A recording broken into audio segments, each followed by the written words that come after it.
nửa suốt đè ẩm yóm quay cả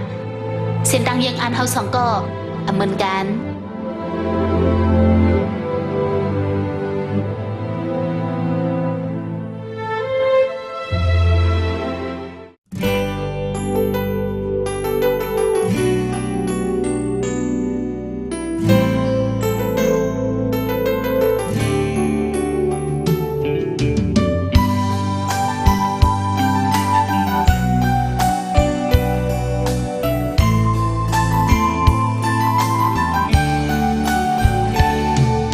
hàm si tăng mơ khờ mơ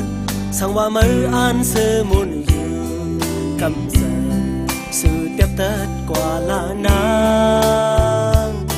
sai xiên tăng hắc hậuวันหลังนั้นปล่อยให้มันสุดเสียงวายหายเหมือนนางหยดก้อนไฟปิวขึ้นฟ้าซื้อลาน้องอ่อนเฮ้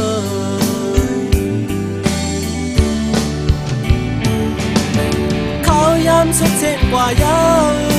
เสื่อมต่างขับอ่อนหาเคยตึดเคยสันเคยหุ่นดังขึ้นก่อนอับปีนไหน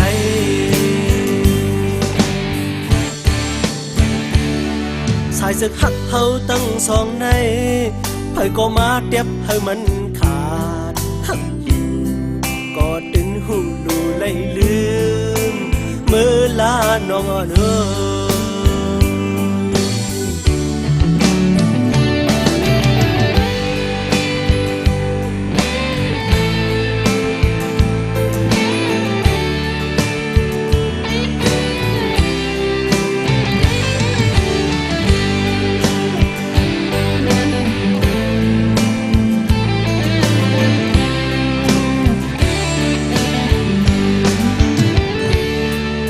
หามสีตั้งมือเคยมือ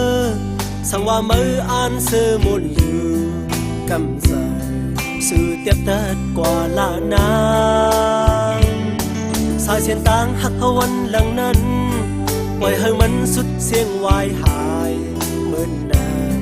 หยดก้อนไฟปิวขึ้นฟ้าซื้อลาน้องอ่อนเอ้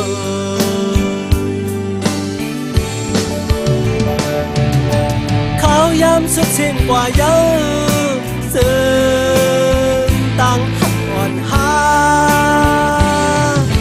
เคยตึกเคยสันเคยหุ่นดังขึ้นพออันเดียนไหน